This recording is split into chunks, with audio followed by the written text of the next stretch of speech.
This is Bucket Talk, a weekly podcast for people who work in the trades and construction that aren't just trying to survive, but have the ambition and desire to thrive.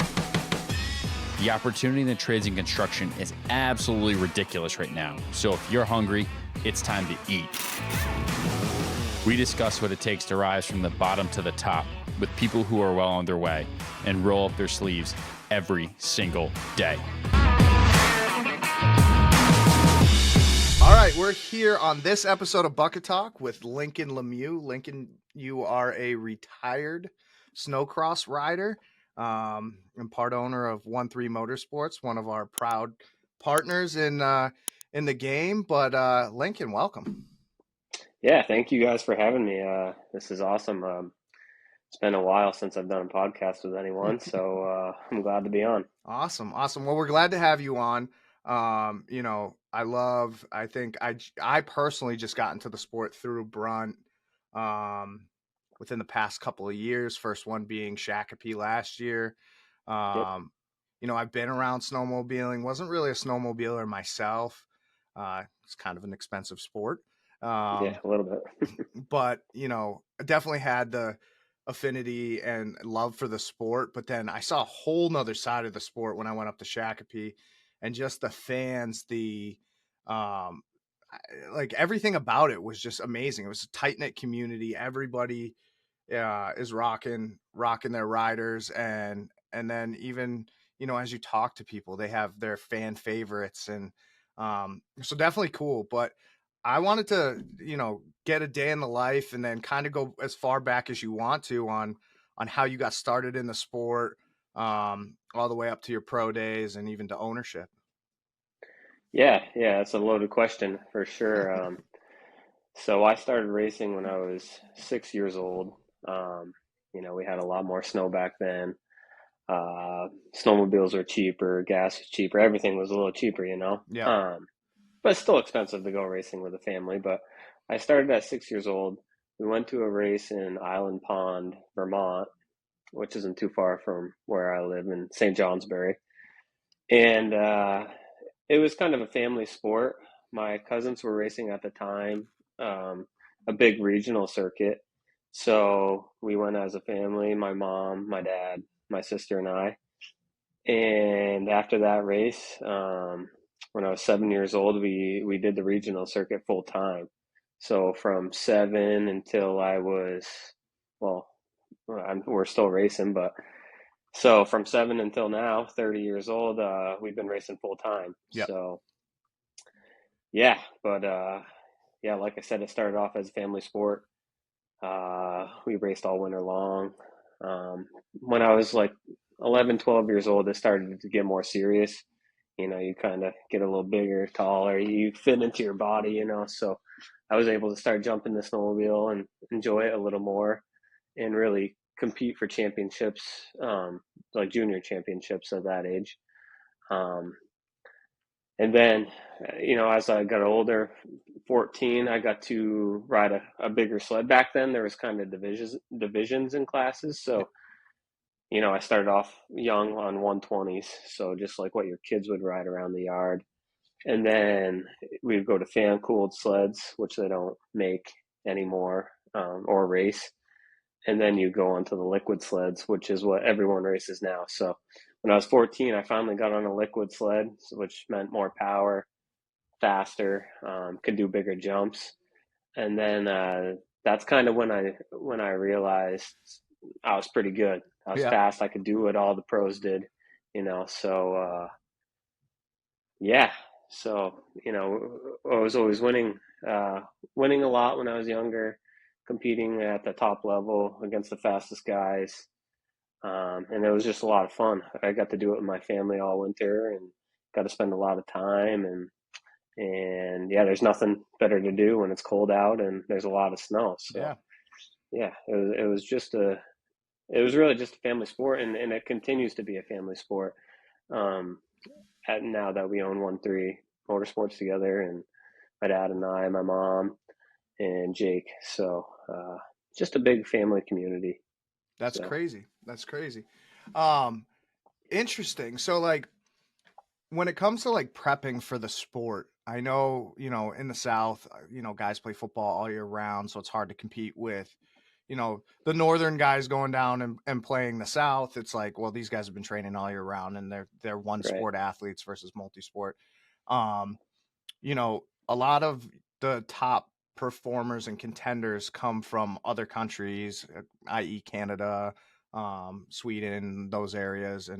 And how do you compete? I mean, I know we're at like the lower threshold for having snow for 4 or 5 months out of the year, right?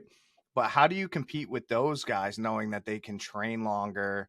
They have longer seasons. Um, is that even a disadvantage for you, or do you travel to go do that? Like how did you work up to that? Yeah, I mean, yeah, when I was racing, we would always try to travel to wherever had snow the earliest. I remember back when I was on Sharing Speed Sports, Tim Tremblay and I traveled to Colorado to ride on snow first. So we were on snow like beginning November, like November 1st. And that was one of the worst years because we did nowhere had snow. So and it was getting close to the season. Back then we used to start racing on Thanksgiving weekend. So November 1st meant we only had 3 weeks to ride and train and get ready. So yeah, that's kind of what we did back then. There wasn't as many fast guys from Norway, Sweden, those type of areas. Yep. And at least if they had snow in Canada, we could travel up there and ride as well. So we were all set. We would just travel to wherever had snow first, and just even if it was just trail riding or boondocking, whatever, we'd just go out and you know work in our hands, try not to get blisters at the first race of the year. You know what I mean? So Yeah. um, that's a big thing, though. I think the guys who do the best, they're usually on snow earlier, Yeah. so you can kind of see that in the results, where Elias is winning a lot. Emo Hard, those guys start riding in October because they get snow in Norway and Sweden super early. So, Yeah. um, but yeah, but for also when I was racing, and what I kind of preach to my athletes now is you have to have a really good summer program, fall program. So I would go to the gym 5 days a week with a personal trainer that was doing snowcross related movements. And we do a lot of high intensity training to prep for the season, and just to get your body as close to snowmobile shape as you possibly could. So but it doesn't matter. I mean, it definitely helps when you train that much, but still, after that first day of riding, you wake up the next day and you can barely stand up out of a chair.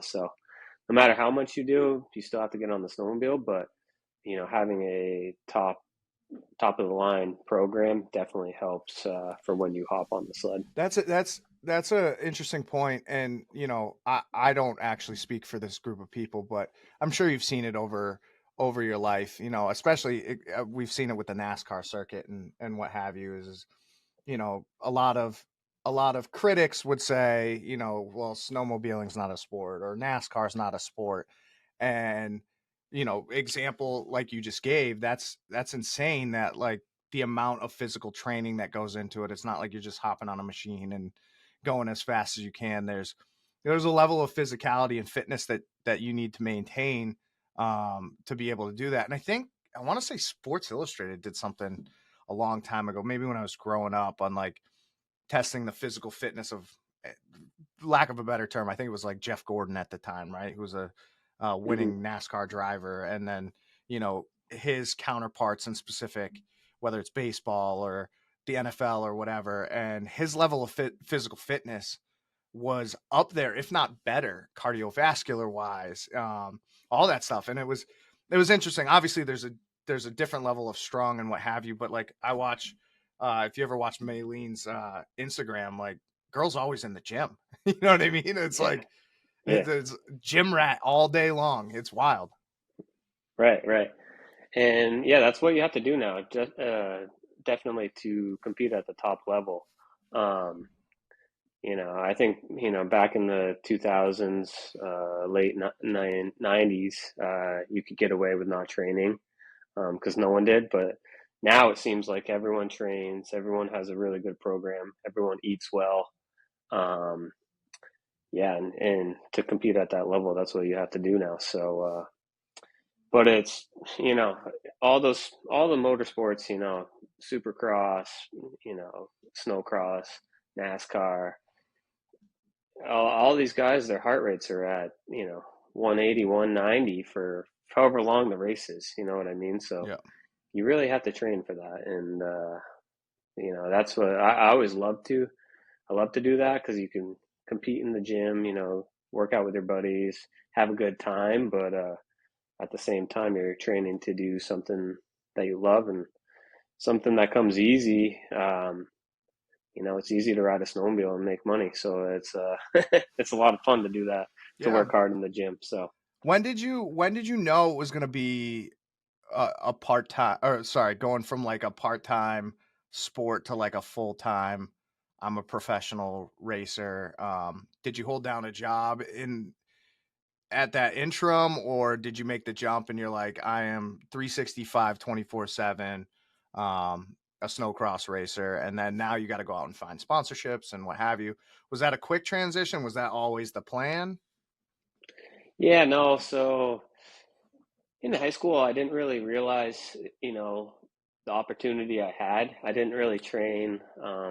I'd come home after school and I'd ride a lot at our house, so we had a little practice track there. But I didn't really realize how much you could make, especially when I was in high school. Back then we were doing the regional circuit, and I think I could make 25 or to $3,500 for a win, Yep. and you'd have you know almost 20 races a year. So I never really put that into perspective that I could be making quite a bit of money when I was in high school just to ride a snowmobile. So I didn't train super hard, and then I went to college for electrical engineering. So when I was 19 and 20, I was in school.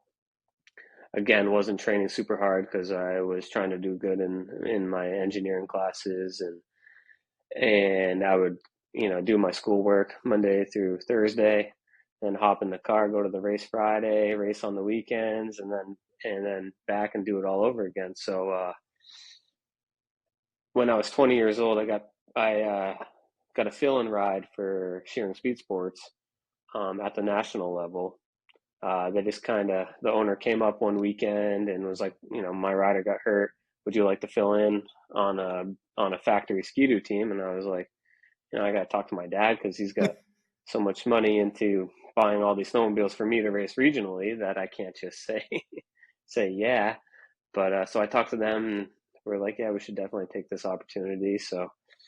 Um, so yeah, then I started racing, yeah, at the national level, and I think I got paid like $2,000 a weekend, which I was like, whoa, people get salaries to race snowmobiles.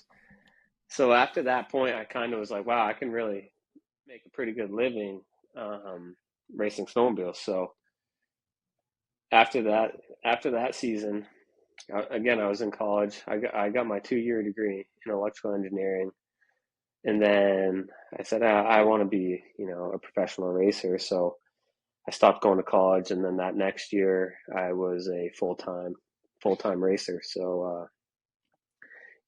when I was 20, I put on the freshman 15. So I was overweight trying to ride a snowmobile. So that following summer, I got into really good shape, probably the best shape I was in my life.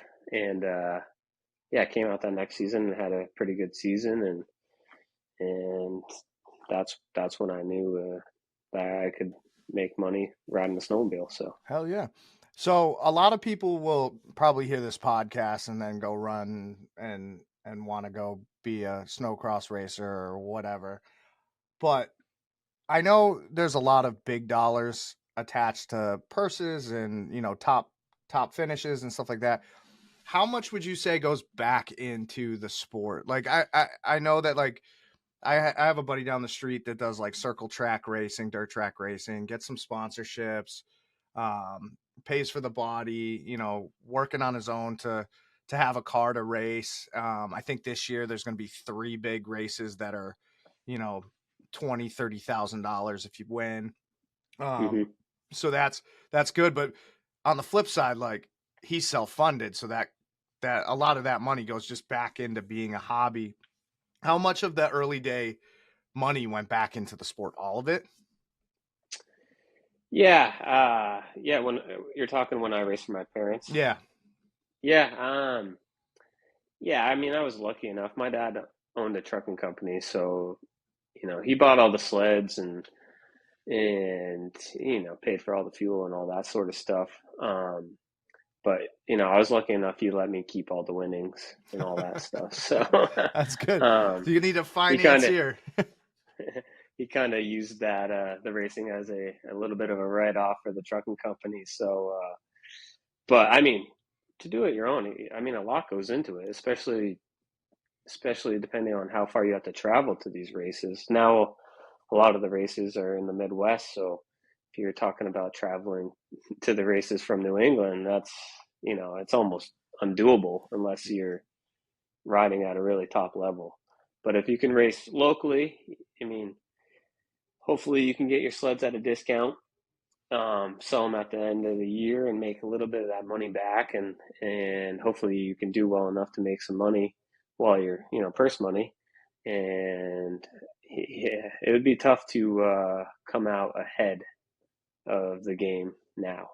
But back when I started, I think it was easier. We would get a little better deals on sleds. But now all the manufacturers are so tight that they don't give great deals on sleds anymore. So yeah, you can make $1,000 here or there on something. Yep. But again, you're also putting a lot of time and a lot of money into the snowmobile. So how much are you really making on them? So it's tough now. You got to do it for more of the love of the sport and hopefully, the drive and the dream to be on a factory team one day. So that's kind of why we started One Three Motorsports, to give riders opportunities to compete at a top level and so that they can make some money too. So let's talk about mentality. My first year in the sport, we had Malene. She ended up with a broken tailbone last year, or severely bruised tailbone. She fought through it. She broke it. Yeah, she fought through it, like custom pants to showed grit and determination. It was wild. Like, I couldn't imagine, like, everywhere you sit, it just hurts. And then to get on a snow machine and jump the way you guys jump and ride the way you guys ride, to be able to A, compete at a top level, but B, continue to win. And then, we suffered a couple of them this year, some stitches. I forget, somebody else broke a leg or something. But mentality wise, this is a brutal sport, right? And you yourself have gone through a life-changing injury, and kind of walk us through, like, how you get back on the sled at the end of the day, or when it's time to say, you know what, I need to find something else to do. Right. Yeah. I mean, that's such an important thing, is to have a strong mentality. And one of the things as an owner now and a riding coach that I see is not everyone who rides the snowmobiles has the same mentality, right? So when I rode, I really didn't care about anything. I didn't really think too much. I knew what the goal was, and my goal was to achieve that. So that was kind of above all things. I never thought about getting hurt. I was never scared to go out there on the snowmobile. I was just I was all in, just ready to go whenever that flag or light went green. So, but now that when I see other riders, I see that they, some guys are super nervous. You hear it in any sport, like coaches are puking before games or players and stuff. But now I see that, which I've never really seen before. And it's like, you have to support these guys, and you have to kind of build them up to, think that they're the best. And at the end of the day, they have to believe that they're the best to see the results that they want to see. So, but I think as a team, it's really important to just be super positive and give good feedback and try to help the riders out as much as possible. But one of the other things too is, we get, snowcross riders get hurt a lot. I couldn't even tell you how many injuries I had in my 10-year career, probably more than 10 in 10 years, which is hard to believe. But you have to be strong, and you have to have a high pain tolerance, because there's not many racers out there that are racing right now that don't have some sort of injury. You crash, you roll an ankle, you hurt your shoulders. It's just something that you kind of have to ride through and push through if you want to have a chance at that championship at the end of the year. So you have to have a strong mentality. You have to show grit, and you just have to push through pain. And you'll know when you can't push through it, but hopefully you can. And I always just try to say to myself, there's no way I'm not getting on that snowmobile unless I can't get up, or my arm's broken, or my leg's broken. So Yeah, and that happened to you, and now you're at the point where, do I get back on the sled again, and do I go out there and race pro, or do I go the owner route and all of that? That must have been hard for you. yeah, that was 2 years ago now. I got landed on in Dubuque, Iowa. I broke 9 ribs, 4 vertebrae, collapsed and punctured a lung. So it was a scary moment. Definitely in the moment, I was like, I'm done. I quit. I never want to ride a snowmobile again. I was scared that I was going to die. I couldn't breathe because of my lung. But then, a few days passed, and you're like, I want to get back on the snowmobile. But you have to look at the big picture. I just had my wife had our first child like 7 months prior to that. So I had I had a baby at home, my wife at home, and it's hard to get hurt and be a supportive dad and do everything you need to do as a dad. So, I had to step back and do what was best for my family, and that's when we decided to continue One Three Motorsports, but on the owner side, and so. So it's interesting too. You bring up the injury aspect, and combined with the advances in technology and faster snowmobiles, heavier snowmobiles, also versus physical fitness. I obviously you get in the gym, you train, you strengthen those weak areas, and you get better all around. Is it more dangerous now than it was, when people were doing it, drinking a Bud Light and smoking a Marlboro, or is it more dangerous, I guess, now with heavier and faster snow machines? I mean, there was always a level of the sport that was dangerous, but I just think there's more athletes at a top level now that's what makes it more dangerous. Yeah. Sometimes it's out of the rider's hands. Sometimes the track's a little dangerous. But I guess I wouldn't say it's more dangerous. A lot of riders back in the day had bad injuries too, whether they got landed on or whatnot. But I just think, the athletes and the snowmobiles are at such a high level now that it's easier to get hurt. And all the athletes are just pushing as hard as they can every weekend. So so I think we see more injuries now. I think back then, probably didn't hear about them much. Yeah, a torn ACL was like, have another Bud Light and hop back on the sled, So now it's like end of the world when you tear your ACL. You're out for 3 or 4 months, and it's a hard recovery. So it's hard to say, but either way, there was a lot of injuries, and there still is a lot of injuries. So no, it's crazy. And then moving on to the ownership side of things, what made you want to start a team? Was it just transitioning from the being a pro rider to still love for the sport, just want to do something more? Or was this just a unique opportunity that presented itself and you were like, the timing was right? How did that all work? Yeah, so I forget what year now. I think 2021.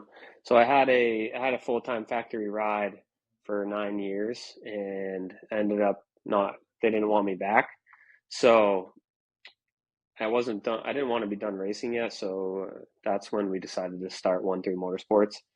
Um, so actually, Jake called me one day and he was like, "Hey, you going racing next year?" And I was like, I don't have a ride for next year, so I don't think so. He's like, "All right, we'll just start our own team." And I was like, "Yeah, okay." He's amazing with that. I mean, it just like, hey, let's do it. Yeah, and I was like, "Yeah, I don't know.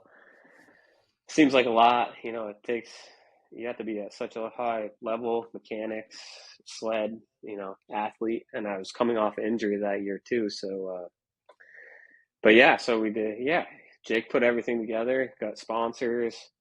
Actually ended up calling my dad, and like I said, it was a family sport. So he was all in. My dad talked to one of his friends who the team's owned by 5 people: my mom, my dad, Scott Calderwood, Scott. Jake, and myself. Yeah. So yeah, so we all just kind of got together and kind of crunched some numbers, figured out how much money it was going to take to go racing, and Jake did his magic and started to find sponsors, and we had to talk to Ski-Doo because it was a couple months late already, so we had to find sleds to ride. So we got everything together, and we had a pretty good program right away. But unfortunately, I got landed on that year, and that was that. But actually ended up coming back at the end of the year and to do one last race, so I wasn't hauled off the track on the stretcher for the last time. I was actually able to finish it and go across the checkers one last time. So that was nice. That's cool to end on a high note, and then obviously to propel yourself and immerse yourself in the ownership side.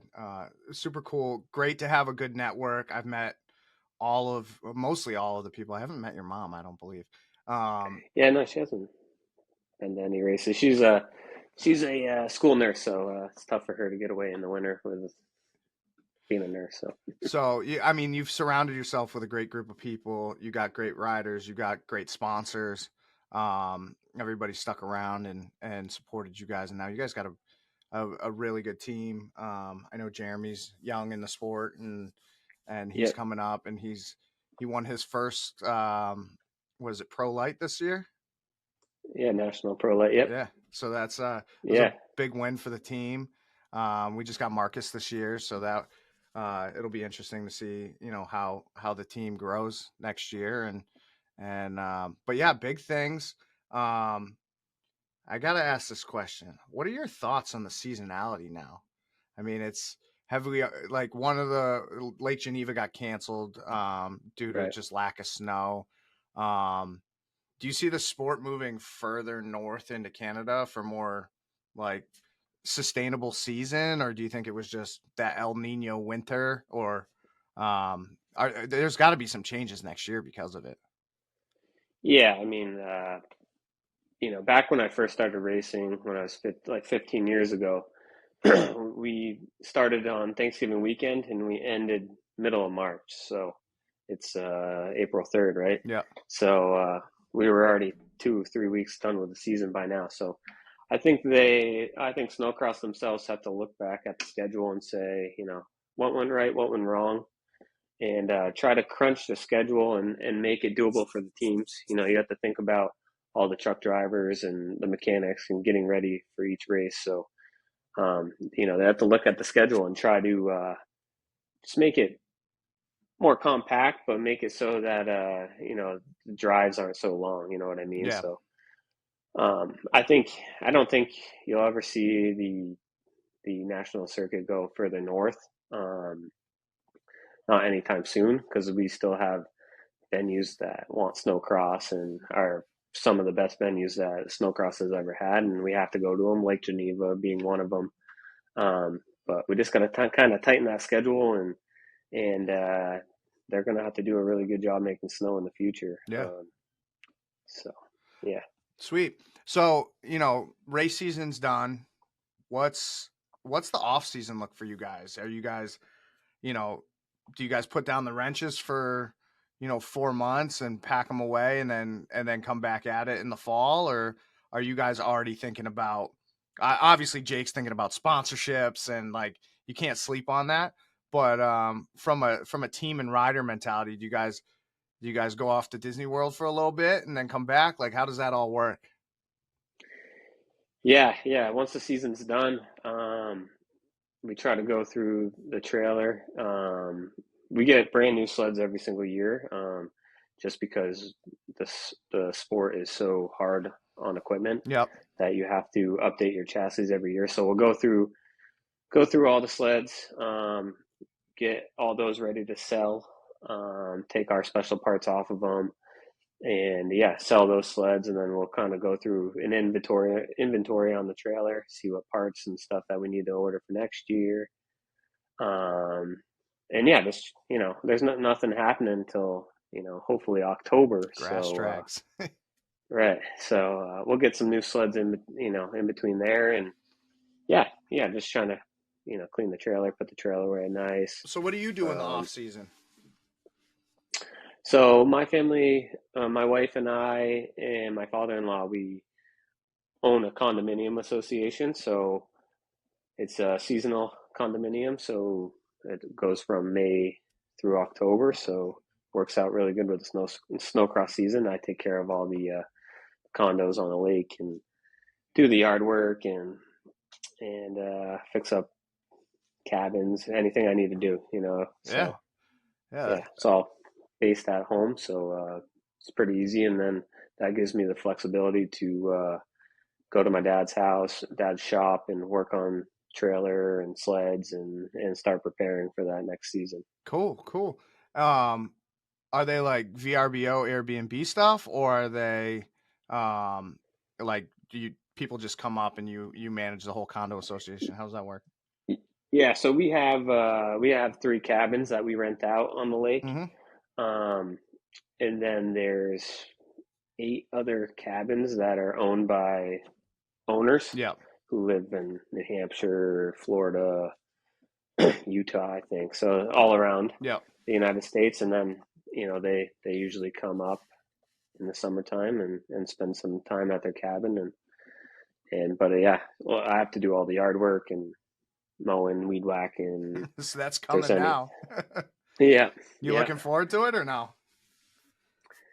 Yeah, if it would stop snowing. I know I shouldn't be saying that with snowcross season, but once it stops snowing, I get excited to start laying some stripes down on the lawn. So, hell yeah, awesome. Well, it was nice to sit down with you and go through a day in the life. Trades run through your family from the trucking company to, obviously working on the sleds to now what you do in the off snowcross season. So it's like you guys have made a name for yourself and a good living doing what you guys are doing, and obviously a proud partner.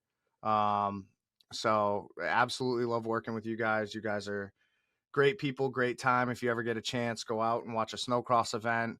Obviously root for 1-3 Motorsports riders and them only. And then, it's been a pleasure having you on, Lincoln. Yeah, thank you guys so much. And thank you guys for your continued support of our team. So.